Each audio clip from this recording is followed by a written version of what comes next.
अजित पवार यांच्या अपघाताला आज 1 महिना पूर्ण झाला असून अजित पवारांच्या जाण्याचा धक्का कोणीही अजून पचवू शकलेलं नाही. अजित पवारांचे पुतणे रोहित पवार हेही अतिशय भावुक झालेलं दिसून आलं आहे. त्यांनी सोशल मीडियावर एक इमोशनल मेसेज देखील पोस्ट केलेला आहे.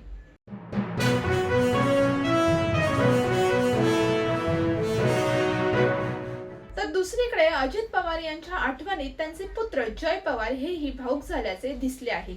त्यांनी देखील इंस्टाग्राम अकाउंटवर वडिलांसोबतचा एक फोटो शेअर केला आहे आणि मिस यू डॅड एवढंच त्यांनी त्यासोबत लिहिलं असून वडिलांच्या जाण्याने ते व्याकुळ झाल्याचं पोस्टवरून दिसत आहे.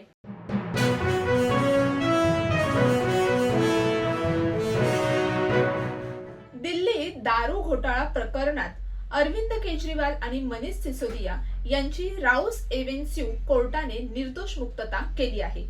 पुराव्याच्या अभावी ही केस पोकळ ठरवत कोर्टाने दोघांनाही क्लीन चिट दिली आहे. यावर खासदार संजय राऊत यांनी मोदी आणि अमित शहा यांच्यावर कठोर टीका करत माफी मागण्याची मागणी केली आहे.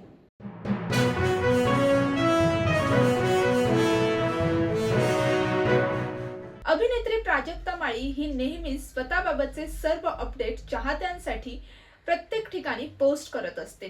आता नुकतीच प्राजक्ता माळीने सर्वांना सोशल मीडियावरून एक माहिती दिली आहे. पुढचे 15 दिवस नॉट रिचेबल असणार असल्याचं प्राजक्ताने तिच्या सोशल मीडिया पोस्टवरून सांगितले आहे.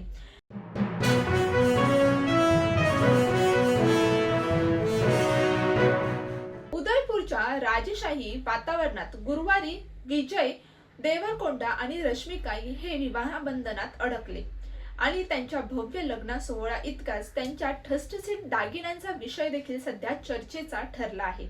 देशात सोन्याचे या विरोष जोडीने साकारलेला सुवर्णमय क्षण आणि त्यांचा तो लुक सर्वांनाच मंत्रमुग्ध करत आहे.